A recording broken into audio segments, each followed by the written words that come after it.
안녕하십니까, 강양원입니다. 여러분들하고 함께 민법 입문 강의를 진행하겠습니다. 일단 민법 입문 강의는 이걸 민법 전체를 한번 쭉 스크린해 봄으로써 사실 법 공부 처음 하실 때 법률 용어 이런 것들이 낯선데 그 용어들을 익숙하게 하는 과정이다, 이렇게 생각해 주시면 되겠고요. 근데 이제 또 입문 강의에서는 민법의 체계가 좀 잡혀야 돼요. 그 체계를 설명하는 그런 시간이 되겠다. 근데 제가 만든 이 법률 용어 중심 민법 입문 교재는 찾아보기를 떠나서 찾아보기를 통해서 여러분들이 나중에 공부하시면서 모르는 법률 용어가 있네. 법률 용어는 그냥 우리 이제 생각하실 때는 단어 이렇게 생각하시면 돼요. 단어가 있네. 그러면 요거를 찾아서 보시면 이 안에서 충분히 그 내용들을 아실 수 있게 된다는 거예요. 요거를 만든 이유는 우리 뭐 네이버라든지 이런 데 많이 검색을 하잖아요, 모를 때. 근데 그 검색을 하는데 그 용어들이 정확하게 설명되어 있지 않은 경우들이 많고 또 심지어는 틀리게 설명되어 있는 경우들도 있더라고요. 전문가들의 검수를 다 받은 게 아니기 때문에 좀 그런 부분들이 있어요. 그래서 이 교재를 만들어 놨으니까 여기는 민법 입문, 그래서 법률 용어 이렇게 공부한다 생각하시고 또 필요할 때 찾아보시면 되겠습니다. 민법 입문 강의가 끝나고 나면 바로 또 이어서 기본 강의 들어가서 시험용으로 공부를 하게 될 거예요. 그런데 사실 시험에 나오는 공부를 해야 되는데 그때 용어 공부를 하고 있으면 용어는 굉장히 좀 뭐랄까요, 이 자잘한 것들을 많이 알아야 돼요. 근데 그 설명 듣고 있다 보면 정작 시험 문제 나오는 것을 놓쳐버려요. 그래서 바로 시험에 나오는 건 아니지만 시험에 나오는 것들을 공부하기 위한 기초적인 것들, 이것들을 이 입문 강의 시간에 다루겠다, 이렇게 말씀드립니다. 일단 우리 교재 3페이지에 보면 민법 서론이 나와 있는데 우리 이렇게 번호를 다 붙였습니다. 민법이라고 했죠. 근데 민법 그러면 민법이 뭐냐? 요건데 거기에 실질적 민법과 형식적 민법 이렇게 해놨네요. 실질적 민법이 있고 형식적 민법이 있다네. 그런데 이제 일단 보시면 이 민법이 이렇게 이루어져 있어요. 민법전의 구성, 그래서 민법 총칙, 물권법, 채권법, 친족법, 상속법 이렇게 이루어져 있는데 물권법, 채권법을 재산법이라고 하고 친족법, 상속법을 가족법이라고 한다는 거예요. 그런데 이런 거예요. 우리가 인생을 살아가면서 태어나서 죽을 때까지 출생에서부터 이렇게 사망할 때까지 많은 법률 관계를 맺고 산다는 거예요. 법률 관계를 맺고 사는데 지금 여러분들이 아직 젊어서 집은 없겠지만 뭐 가장 기본적으로 책, 볼펜, 노트, 가방, 핸드폰 이런 것들은 다 있잖아요. 아니면 뭐 자동차가 있을 수도 있고 해서 그것에 대한 소유권을 갖고 있는 거예요. 근데 소유권은 그 물건들에 대한 권리인 거잖아요. 그게 물권이에요. 물권.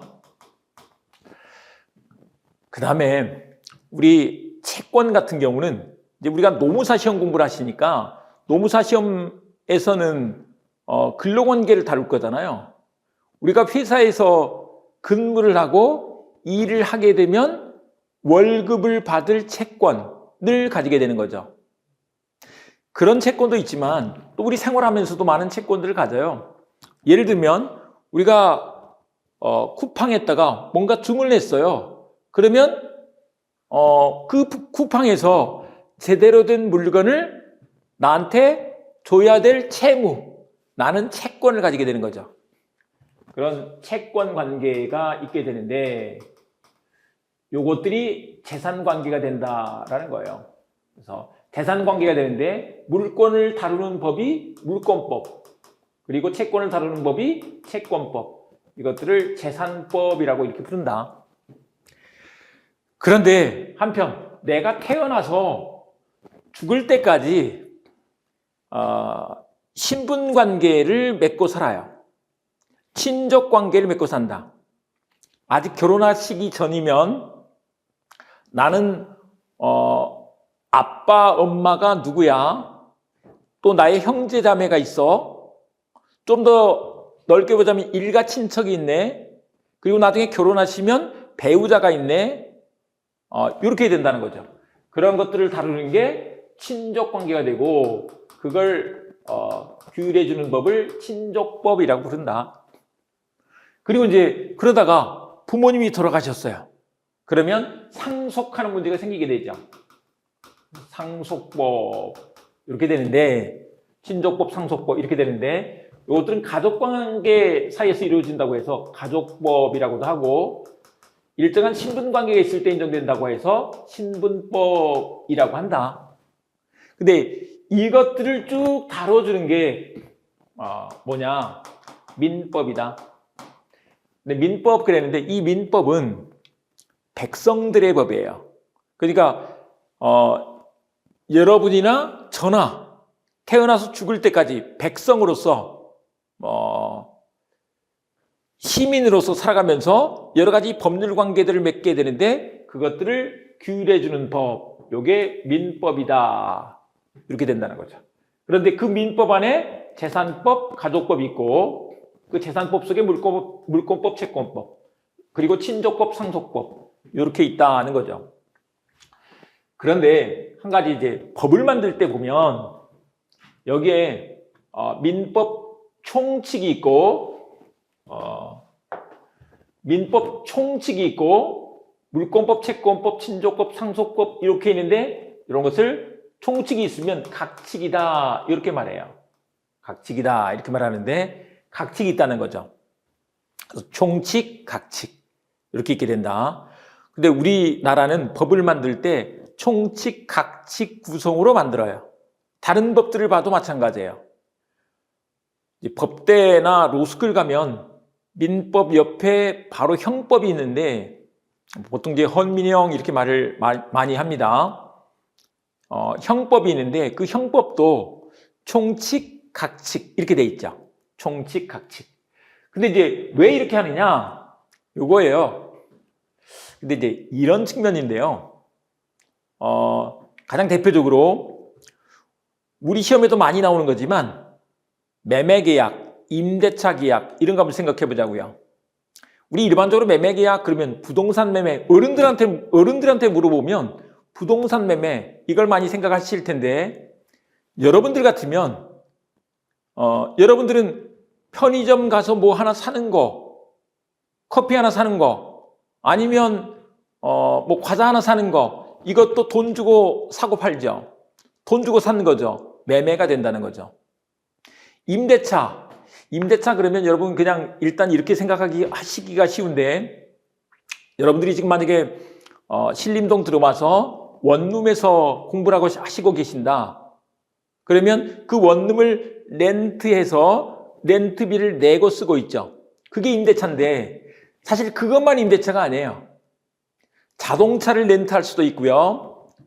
또 자전거를 렌트해서 쓸 수도 있죠. 그런 거 다 임대차예요. 근데 그런 것들은 다 합의로 이루어지거든요. 합의로 이루어지는 것을 계약이라고 하는데, 그 계약이 채권법에서만 있는 게 아니에요. 이제 그 파트는 채권법에서 나올 건데, 그것들은 채권법 파트에서 나올 건데, 물권법에 가시면 물권법에서도 전세권 설정 계약, 저당권 설정 계약 이런 것들을 하게 된다는 거죠. 또 가족법에 가면 친족법에 가셔서 부부간에 혼인하는 것도 참고로 여러분 혼인도 계약이라는 거예요. 혼인이 계약인 거 말씀드리자면 계약이 다른 게 아니고 합의하는 거라고요. 근데 결혼하는 거 두 사람이 합의해서 결혼한 거죠. 요게 혼인도 계약이다. 이걸 알 수 있게 되죠. 그런데 다 계약인데 그거를 때마다 물권법에서도 설명하고 채권법에서도 또 설명하고 친족법에서도 또 설명을 하면 한 말을 또 하고 또 하고 또 하고 소위 말해서 중언부언을 해야지 되죠. 근데 그 중언부언할 것들을 간단히 한꺼번에 설명을 해버리는 거예요. 그러기 위해서 총칙 이렇게 돼 있다는 것이다. 예를 들면 이런 거예요. 우리 y는 ax 더하기 bx 더하기 cx 더하기 dx 더하기. 근데 여기에 이걸 정리를 좀 해보면 x가 같잖아요. 그래서 y는 x를 따로 빼고 a, b, c, d 이렇게 한단 말이죠. 하게 되면 지금 이 y가 민법이고 그 다음에 x가 총칙이 되는 거예요. 총칙. 네, 총칙인데 A, B, C, D가 물권, 채권, 친족, 상속 이렇게 되는 거죠. 이런 구조가 된다는 거예요. 그러면 여기서 총칙에서 한꺼번에 설명을 해버리니까 여러 말을 할 필요가 없죠. 한 번에 설명을 해버리고 끝나는 거야. 그러기 위해서 총칙 그리고 각칙으로 이렇게 구성이 되어 있다라고 한다. 학문적으로는 이런 것을 판택된 체계라고 이렇게 불러요. 판택된 체계라고 부른다. 그래서 판택된 식으로 우리나라는 법을 만들었다 이렇게 말씀드릴 수 있죠. 참고로 인문 강의 때 이렇게 말씀드리는 것들은 이게 바로 다 시험 문제 나온다 이건 아니에요. 근데 이제 법의 기초 지식을 좀 가지실 필요가 있잖아요. 그러기 위해서 이렇게 말씀드리는 거다. 참고로 이제 기본 강의 가서는 판택된 체계 이런 것들은 따로 말씀 안 드려요. 드릴 필요가 없죠. 판택된 체계가 뭐니 이런 거 시험 문제 안 나오니까. 네. 그래서 이렇게 되고 총칙에서 한꺼번에 설명을 해버리는 거죠. 물권, 채권, 친족, 상속 이렇게 가서. 그래서 이제 여기서도 계약, 여기서도 계약 이런 것들 한꺼번에 이렇게 다 적용될 수 있도록 한다는 것입니다. 그래서 이렇게 돼 있다는 것을 아시면 되겠고요. 그 다음에 여기서 보자면 근데 이 민법이 실질적 민법, 형식적 민법 이렇게 이루어져 있는데 실질적 민법은 뭐고 형식적 민법은 뭐냐 이 말이에요. 근데 형식적 민법은 이게 우리나라가 여러분들이 나중에 이제 국가법령정보센터 요거는 이제 법 공부하시면 이 앱은 꼭 다운받아 놓고 쓰시기 바랍니다. 국가법령정보센터라는 법제처에서 관리하는 앱이 있어요. 거기에 가셔서 민법을 검색을 하면 이게 나오는 법이 이 형식적 민법인 거죠. 근데 형식적 민법인데 요 얘기 잠깐 말씀드리고 가자면 여기 옆에 이 내용을 잠깐 좀 말씀드리자면 참고로 우리나라 민법은 언제 만들어졌느냐 요거예요. 1948년도에 정부가 수립되고 나서 우리나라도 이제 민법이 있어야 되겠다고 결정을 내리고 민법을 만들어야 되겠네. 그래서 민법기초위원회라는 것을 만들었다. 그리고서 그게 10년 동안 작업을 한 거예요. 10년 동안 작업을 해서 1958년도 2월 달에 국회를 통과를 합니다. 그래서 민법이 공포가 되고 나서 그리고서 이제 시행은 언제부터 되느냐? 1960년 1월 1일부터 시행이 된 거죠. 시기적으로 보면 그래서 1960년 1월 1일부터 시행이 돼서 앞으로 쭉 적용이 돼요. 이렇게 되고 있는 거죠. 그래서 지금 이제 2000년대 들어와서 21세기 들어와서도 그 민법이 계속해서 적용되고 있는 거죠. 근데 이걸 신민법이라고 하고 그런데 이것도 좀 알아두시면 그러면 1960년 1월 1일 이전 50년대까지는 그러면 무슨 법이 쓰였느냐? 일단 법은 있었을 거 아니에요. 이걸 구민법이라고 하는데 구민법이라고 부르긴 한데 이 법은 사실 일본 민법을 그대로 썼던 거예요. 우리가 아시다시피 1945년도 해방되기 전까지 일제히 지배를 받았잖아요. 근데 일제히 지배를 받았는데 그 일제가 쓰던 그 일본 민법이 있단 말이에요. 일본 민법을 적용받고 있었죠. 근데 해방되고 나서도 당장에 법이 없으면 안 되니까 그 법을 계속 썼던 거예요. 1959년 12월 31일까지. 그래서 여기서 구민법 그러면 일본 민법을 말한다. 이렇게 알아두시면 되죠. 일본 민법을 말한다. 그런데 일본 민법과 우리 민법이 좀 달라진 부분들이 좀 있긴 있어요. 그건 이제 나중에 또 마시면 되겠습니다. 그런데 이런 거 한번 생각해 볼까요? 나중에 공부하다 보면 이걸 공부하시게 될 텐데 아까 렌트하는 게 임대차인데 그 임대차가 자동차 렌트, 자전거 렌트 다 임대차예요. 근데 그게 주택 임대차예요. 여러분들이 쓰시는 원룸 같은 경우는 주택이죠. 주택이라는 게 무슨 단독주택 이런 것만 주택이 아니고 주가 거주하는 거니까 거주하는 집이잖아요. 사람이 사는 집에 대한 임대차의 경우에 있어서는 임차인을 보호해 줄 필요가 있기 때문에 주택임대차 보호법이라는 것을 만들어서 특별히 더 보호를 해주는 거죠. 주택임대차 보호법이라는 것을 만들어서 더 보호를 해주는 것이다. 그러면 근데 그거는 또 특별히 그 법을 만들어놨네? 그런 것들도 민법 교과서 안에 다 나오는 거예요. 그런 것들도 다 실질적 민법이라고 해서 우리 사인 간의 법률 관계를 규율하는 것 이런 것들을 다 실질적 민법이다 이렇게 말한다. 근데 우리가 공부하는 건 실질적 민법이에요. 실질적 민법이다. 근데 실질적 민법이라는 것을 막 어렵게 생각하실 건 없고 나중에 우리 책에 나와 있는 법은 다 민법이라고 부르는구나. 체계상 그게 공법 안에 들어있는 것들도 민법 책에 나올 때는 실질적 민법이다. 이렇게 알아두시면 되는 거죠. 그것도 다 시험범위다. 그러니까 이걸 넘어가는 실질적 민법을 공부한다. 네. 이렇게 봐주시면 되겠고요. 그 다음에 이제 우리 이거를 좀 알고 가실 건데 민법의 특징 그러면 사법이에요. 사법인데 사법 반대말은 뭐냐? 공법이죠. 사법 반대말은 공법이다. 근데 사법이냐 공법이냐 이건 뭐냐면 우리 이제 이런 거요. 우리 법률 관계가 있는데 사람이 관계를 맺고 살아요. 예를 들면 갑과 을이라는 사람이 매매 계약을 맺었다 이렇게 보자고요. 그런데 사인들 간에 이루어진 관계예요. 그걸 규율하는 법이 사법이라는 거죠. 그런데 이제 한쪽 당사자가 국가가 들어가는 거예요. 아니면 지방자치단체가 들어가는 거야. 그러면 그걸 규율하는 것은 공법이 된다는 거죠. 근데 이것도 외우라는 건 아니에요. 이렇게 외우라는 건 아니다.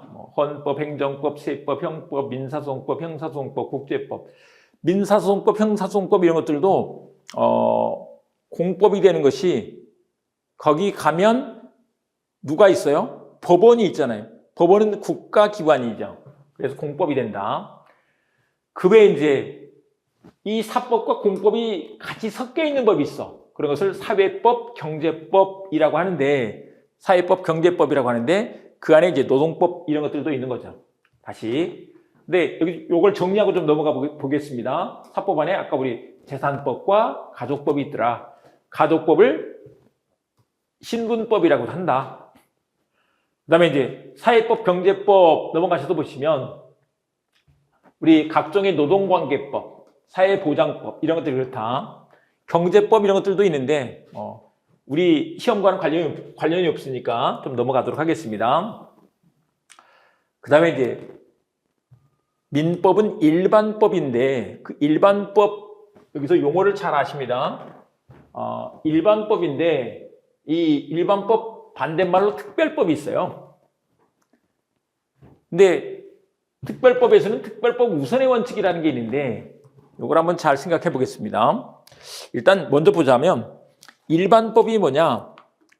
일반적으로 다 적용되는 거예요. 일반적으로 다 적용되는 걸 뭐라고 한다? 일반법. 그러면 특별법은 특별한 케이스에 적용하려고 하는 법이 특별법인 거죠. 그런데 이제 특별법 우선의 원칙이라는 게 있다. 가장 대표적으로 일반법이 민법인데 또 특별법에 우리 대표적인 것으로 상법이 있어요. 근데 상법은 뭐냐면 이게 상인들 간의 거래 관계를 다루는 거, 상인들을 규율하는 법, 이게 상법이에요. 근데 상기업에 관한 법이죠. 상기업에 관한 법. 근데 상기업도 사인이거든요. 그래서 사법 영역에 있는데 상인들에 대해서는 상법이 먼저 적용되도록 이렇게 해놨다는 거예요. 그런데 특별법 우선의 원칙이라고 해서 상법만 적용되느냐? 그렇지 않다는 거다. 그래서 상법만 적용되는 게 아니고 상법에 그 규정이 있으면 그 법으로 가지만 상법에 그 규정이 없다. 그러면 민법이 적용되게 되는 거죠. 여러분들이 실생활에서 좀 더 많이 아실 수 있는 것으로는 금방 앞에서 말씀드렸던 주택임대차보호법 또는 뭐 상가건물임대차보호법 이런 게 있는데 우리 민법에 보시면 임대차에 관한 규정이 민법 안에 나옵니다. 618조부터 나옵니다. 그런데 그게 특별히 주택임대차에 관해서는 주택임대차보호법이라는 것을 만들어서 그 법이 먼저 적용되도록 한다는 거예요. 근데 어떤 차이가 있느냐 그러면 예를 들면 이런 거예요. 우리 임대차가 있는데 우리 이제 이런 원칙이 있습니다. 임차권은 이제 빌려서 쓰는 권리가 임차권인데 그 임차권은 채권이어서 만약에 주인이 바뀌었어. 그러면 바뀐 주인한테 나 아직 기간 남았으니까 계속 쓰겠습니다. 이런 말을 못 하는 거예요. 새 주인이 내 물건 내놓으세요, 주세요 이렇게 하면 줘야지 돼. 그게 기본 원칙이에요. 근데 주택임대차 같은 경우는 그 원칙을 깨고 만약에 요건 이제 상식적으로 많이 알고 있는 것입니다만은 내가 거기 가서 살면서 사는 게 인도받은 거예요. 그리고 주민등록을 옮겨놓고 살면 주민등록을 거기다가 해놓고 살면 주인이 바뀌어도 내 기간 다 채우고 나가겠습니다 라고 주장할 수 있다는 거예요. 그걸 이제 대항력 이렇게 표현합니다만은 주장할 수 있는 권리를 인정해 준다는 거야. 그게 우리 특별한 내용인 거죠. 그래서 그 규정이 있을 때는 그렇게 간다. 그런 게 이제 특별법 우선의 원칙이 된다.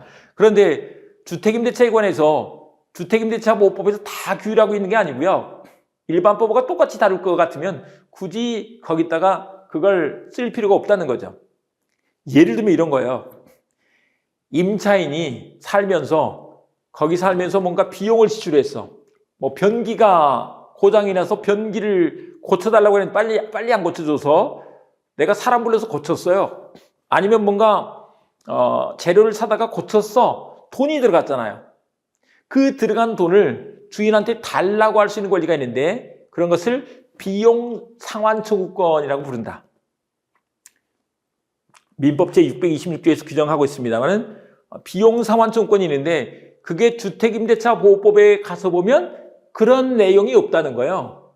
그러면 주택임차인한테는 그런 걸 인정하지 않는 거냐? 그런 게 아니고 그런 주택임대차보호법에서는 그 내용을 두고 있지 않기 때문에 지금 충돌되는 민법하고 주택임대차보호법이 충돌되는 게 없죠. 그럴 때는 민법에 의해서 비용 상환 청구권을 행사할 수 있게 된다는 것이다. 그러니까 주택임대차라고 해서 민법이 적용되지 않는다 이게 아니라는 거죠. 이런 체계를 알아야만 법을 제대로 알고 해석해 줄 수 있게 된다. 이런 얘기인 거죠. 그래서 그런 측면에서 좀 알아두시면 되겠습니다. 여기서 이것도 한 가지 잠깐 말씀드릴 건데 법 공부하시면서 우리 책에 나와 있는 것들은 다 외워야 되느냐? 이런 문제가 있죠. 근데 제가 이런 얘기를 좀 하는데 우리 사실 공부는 이해예요. 그런데 시험은 암기예요. 그래서 이해, 암기 요게 같이 병행이 돼야 되는데 이해가 되면 암기가 되죠. 근데 그게 오래 가려면 암기가 잘 돼 있어야 되는데 그 암기는 이걸 문장을 어떻게 통으로 다 외우겠습니까? 그냥 그게 무슨 뜻인지 객관식 시험에서는 무슨 뜻인지만 알면 되는 거예요.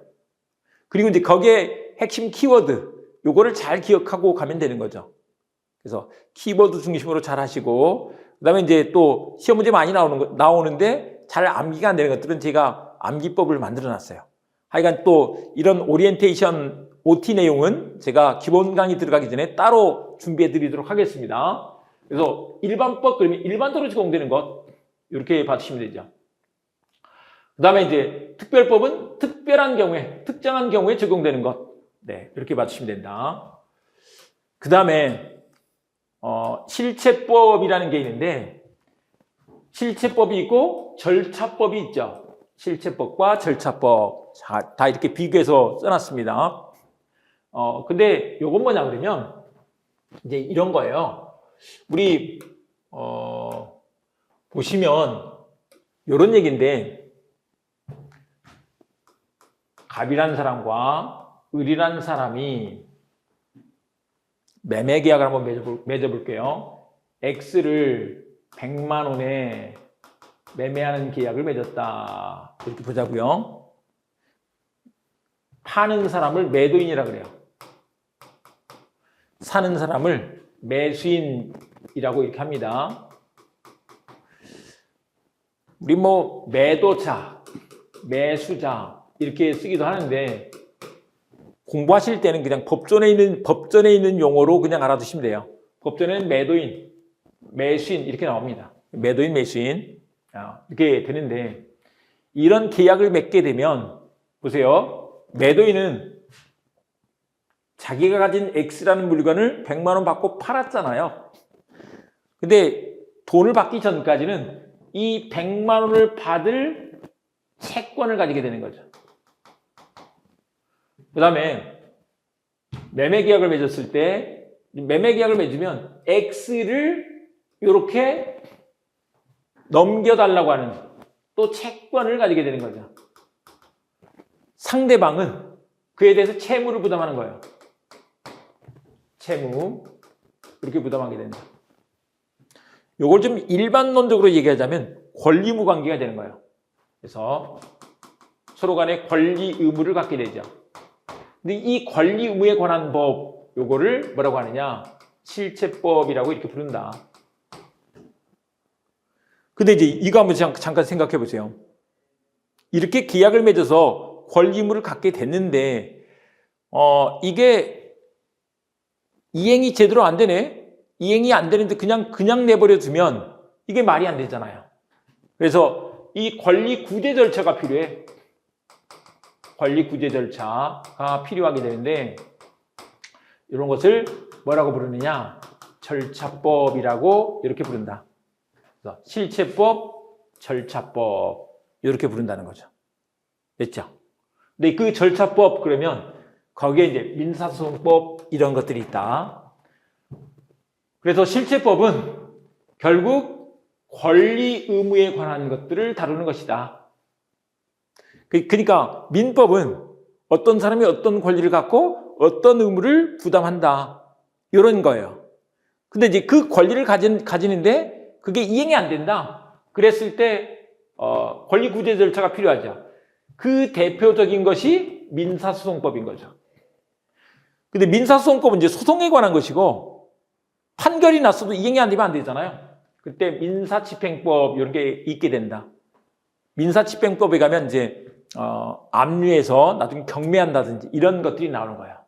근데 우리 가족법에 관련된 소송도 있을 거 아니에요. 요거는 따로 가사소송법이라는 게 만들어져 있어. 근데 이거는 뭐 외울 문제가 아니고 이런 게 있네 하고 지나가 주시면 되는 거죠. 네, 이렇게 봐주시면 되겠습니다. 근데 이제 02번은 뭐냐면 민법의 법원 그래서 이거 한번 봐볼게요. 그러면 이제 봐보세요. 이렇게 될 건데 이렇게 될 건데, 이겁니다. 다시. 매도인 갑과 매수인 을 사이에 X매매 계약을 맺었어요. 그런데 이제 이게 자기들이 원하는 대로 계약이 잘 이행이 되면 아무 문제가 없는데 그게 이행이 안 돼요. 그러면 이게 있다. 내가 가서 너 왜 안 해? 멱살 잡고 이러면 안 된다는 것이다. 참고로 법 공부하는 사람은요. 절대 몸을 움직이면 안 돼요. 몸을 쓰면 안 돼. 잘못하면 나도 다쳐. 말 안 듣는다고 막 좁힌다든지 이러시면 안 된다고. 그러면 안 되고 나도 다치니까 말로 해야 된다. 근데 그 말도 법원에 가서 하는 거예요. 그래서 법원에 가서 야 요거 이런 계약했는데 말을 안 들어요. 빨리 나한테 주라고 하세요. 라고 이 소송을 하게 되면 소송을 하면 이제 법원에서는 이렇게 봤더니 민법 몇 조의 규정이 있는데 그것대로 안 하고 있네. 그래서 어떤 판결을 내려주는 거죠. 근데 이제 여기서 이 민법에 관한 사항인데 이 민법을 어디서 찾을 거냐 하는 게 민법의 법원이 된다라는 거죠. 참고로 여기서 봐보면 법원에서 이게 원자가 있는데 이 원자가 세원자야. 세원자. 여러분 뭐 등산 같은 데 가면 샘이 있잖아요. 옹달샘 같은 경우 물이 계속 솟아나죠. 물이 나왔는데 계속 나오고 있는 거예요. 그런 것처럼. 근데 이게 무슨 말이냐 그러면 이런 얘기인데 이 매매 계약을 맺었는데 민법이 도대체 어디에 있어? 근데 가서 봤더니 일단 민법전을 한번 찾아봐. 법률을 보는 거예요. 근데 이제 법률에 규정이 있으면 법률대로 가는 거죠. 근데 그 법률에 규정이 없네. 근데 관습으로 이루어진 법이라는 게 있다는 거예요. 관습법. 근데 또 관습법을 찾아봐도 없네. 그러면 이제 그렇다고 지금 싸움하고 있는데 법에 없으니까 집에 가! 이렇게 할 수는 없다는 거예요. 그래서 조리에 따라서 판결을 내려주는 거죠. 조리에 따라서 판결을 내려준다. 법적 이성으로. 이렇게 된다는 거죠.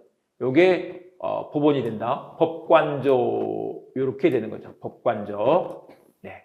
이렇게 되고요. 그래서 이제 이렇게 판결이 나오게 되는데 참고로 이제 민법 공부는 뭐냐 그러면 이런 게 있을 때 이 법이 뭐지? 그걸 이제 이럴 때 이렇게 되는 거야. 참고로 이제 우리 민법은요. 1948년도에 입법을 시작해서 1958년도 국회를 통과함으로써 민법이 만들어지긴 했지만 그 민법이 어디 하늘에서 뚝 떨어진 게 아니고요. 그동안에 이제 학문적으로 많이 발전해 있던 그 민법을 받아들인 거죠. 여러분 그거 많이 들어보셨을 거예요. 법이 독일법계, 대륙법계가 있고 영미법계가 있다 이렇게 들어보셨을 텐데 우리나라는 대륙법계를 쫓아가고 있어요. 대륙법계 중에서도 이제 독일 민법을 모델로 삼고 법을 만들었는데 어쨌거나 그러면 독일 민법이라는 것도 어느 날 갑자기 하늘에서 뚝 떨어진 게 아니고 연원을 더 따져 올라가 봤더니 연역을 따져 봤더니 그게 저 위에 우리 게르만법 또 더 올라갔더니 나중에는 함무라비 법전까지 뭐 로마법 이런 것까지 다 이게 쌓여서 만들어졌다는 거죠.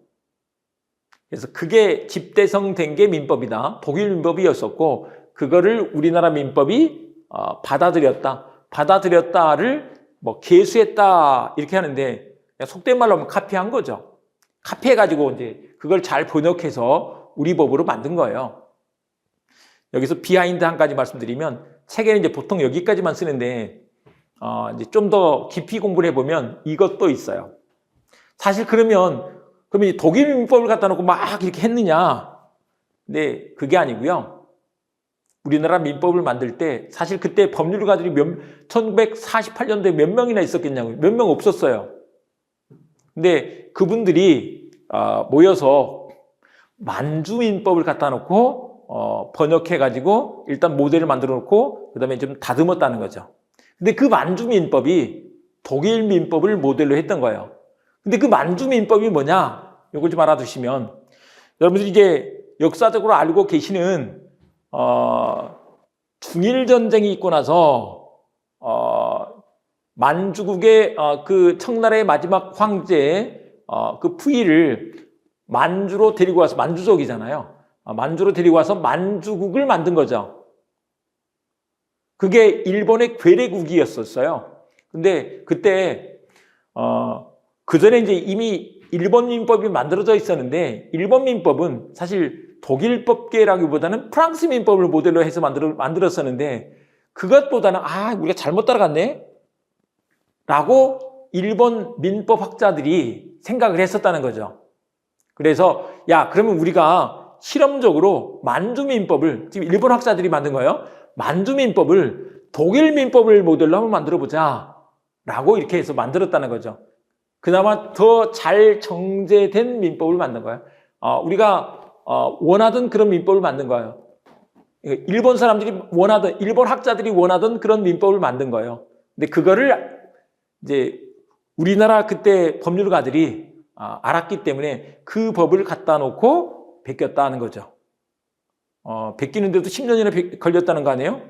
근데 거기서도 계속 논의 과정이, 토의 과정이 필요한 거니까 그래서 10년이나 걸렸었던 거죠. 어쨌거나 그걸 따져가면 이제 좀 그것까지 얘기를 하면 좀 너무 슬픈 역사다 보니까 그냥 우리는 독일법계를 따랐다 이렇게 얘기를 합니다. 그래서 이제 그걸 집대성해 놓은 조문이 있고 그 조문을 풀어서 이 사건에다 적용해서 판결이 났는데 그 조문을 해석한 것을 뭐라고 하느냐? 판례라고 이렇게 한다. 우리 시험 공부는 조문 판례 공부예요. 조문 판례 공부를 한다. 이렇게 알아두시면 되죠. 그리고 이제 답을 판단할 때도 정답을 판단할 때도 민법 조문에 의해서 판단을 하고 그다음에 또 요거를 이 민법 조문을 해석하는데 여러 학자들의 견해가 있을 거 아니에요. 거기에 뭐 다수설도 있고 소수설도 있고 통설도 있고 이렇게 될 건데 어떤 한 학설에 따라서 판단을 내리는 건 동의를 못해. 그래서 하나의 기준을 세워주려고 하다 보니까 판례에 따라서 정답을 고르도록 이렇게 하고 있죠. 그래서 시험 문제 정답을 이제 고를 때 다툼이 있으면 판례에 따름 이렇게 써놨어요. 판례 결론에 따라서 이 문제를 풀라 이 말인 거죠. 근데 판례가 이제 지금 우리 이제 문제 정답은 맞지만 그게 항상 옳다 이렇게 판단할 수 없을 거 아니에요. 그 판례가 소수설하고 더 일치하는 경우도 있는데 나중에 봐봤더니 그 다수설 설명이 더 맞겠네. 그러면 다수설을 따라갈 수도 있다는 거예요. 그러면 뭐요? 그 전에 있던 판례는 지금 입장을 바꾼 거니까 잘못된 거네. 그때 이제 그 판례가 입장을 바꿀 때 대법관 전원이 모인 합의체에서 판결을 내려요. 그런 것을 전원합의체라고 한다. 전원합의체에서 나오는데 이제 뭐 교재에는 전합 이렇게 설명이 돼 있기도 하고 전원 이렇게 하기도 합니다. 근데 판례가 입장을 바꾼 것이기 때문에 이런 것들은 이제 시험용으로는 되게 중요하다 이렇게 알아두시면 되죠. 되게 중요하다. 조문 판례 공부고 우리 책에다 전합 이렇게 소개를 해놓을 텐데 그것들은 매우 중요한 것이다. 전원합의체 판결은 매우 중요한 것이다. 이렇게 알아두시면 되죠. 그래서 이 민법의 법원 이게 이제 다시 이제 돌아가서 민법의 법원이 어디 있니 하는 게 이걸 찾는 게 법원이고 거기에 법률관습법 조리가 있다 이렇게 말합니다. 잠깐 옆으로 샜다가 지금 다시 오면 그런데 이 법률은 문장으로 만들어서 그거를 써놨어요. 그런 걸 성문법이라고 하고 그런데 관습법 조리는 문장으로 써놓은 게 아니야. 그런 것을 불문법이라고 하는데 문장으로 이루어져 있지 않다 이런 거예요.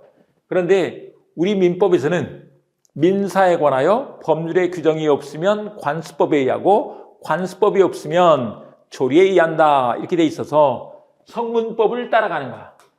이런 것을 성문법주의라고 이렇게 한다는 거죠. 근데 이때 이 법률이라고 하는데 잠깐 이제 보겠습니다. 법의 존재 형식 내진 법을 인식하는 근거가 되는 자료, 네, 이런 것들을 법원이라고 한다. 네, 이렇게 해두시고, 그런데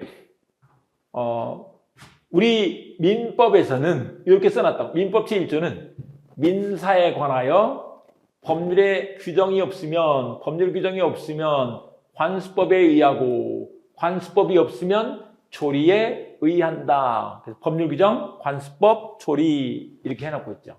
법률, 관습법, 그리고 조리에 의한다. 이렇게 해놨다. 그런데 우리 민법은 뭘 따라간다고요? 먼저 법률 규정에 의한다고. 그런 것을 성문법주의다라고 한다. 이게 대륙법계의 특징이에요.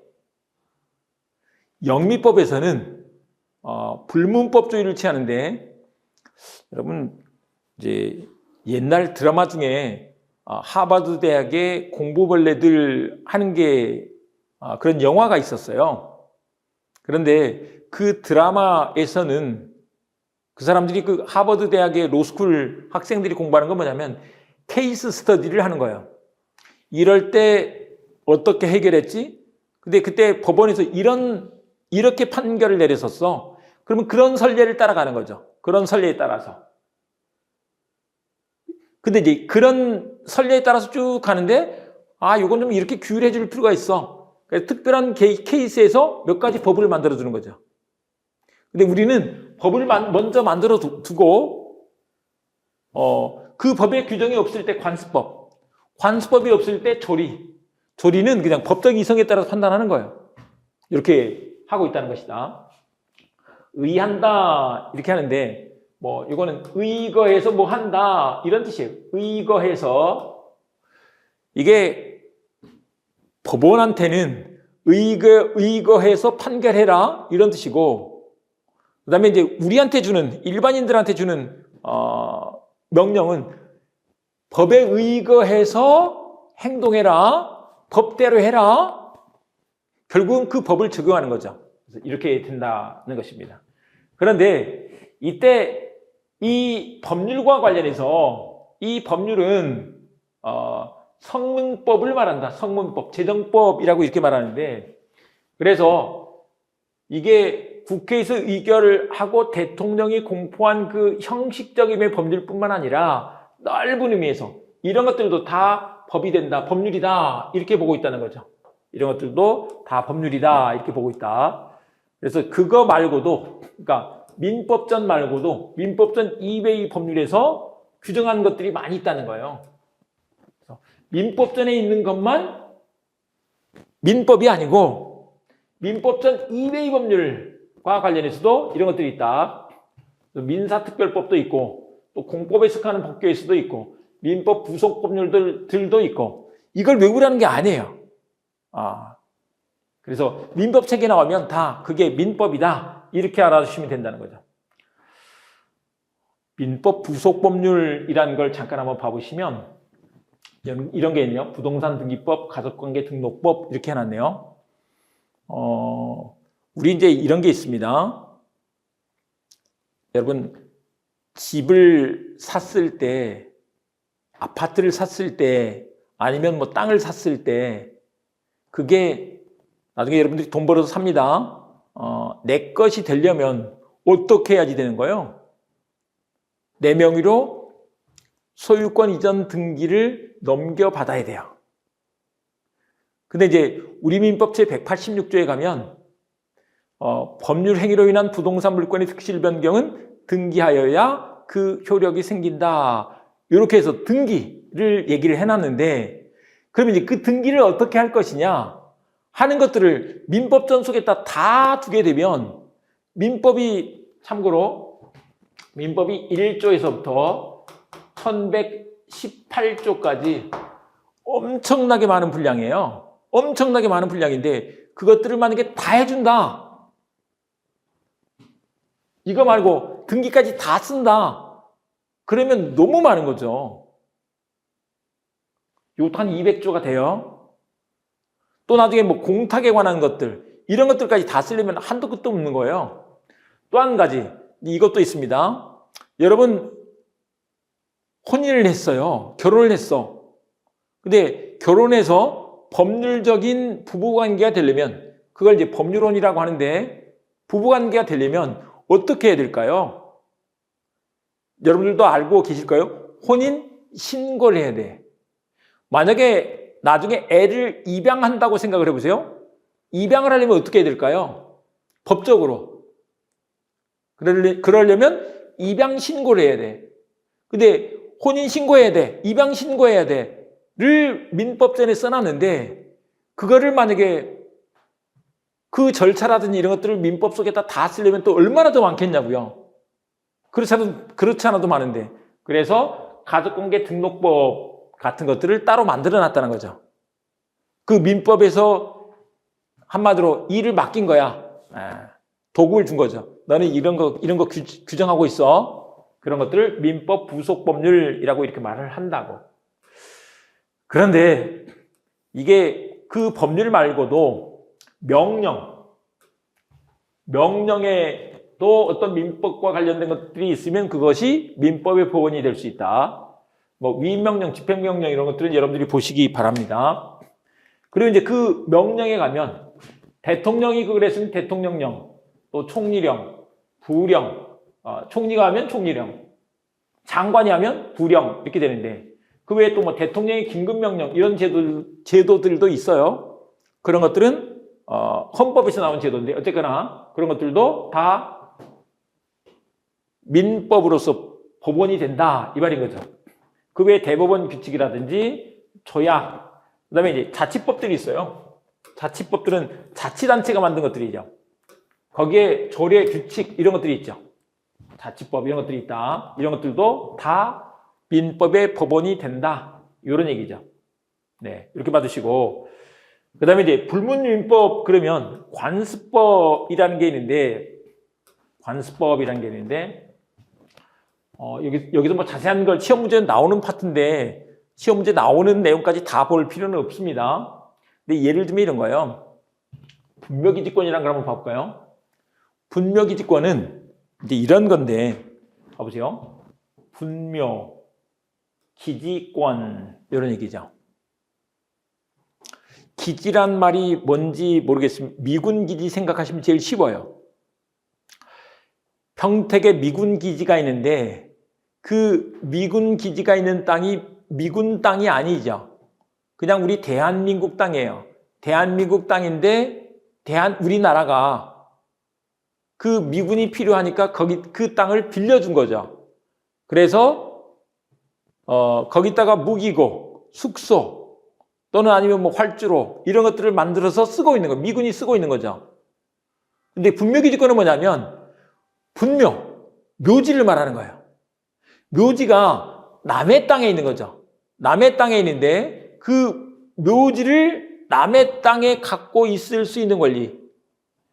그 분묘가 예를 들면 여러분들이 이제 할아버지 할머니 생각하시면 됩니다. 할아버지 할머니 묘가 우리 선산이 아니고 남의 땅에 있어.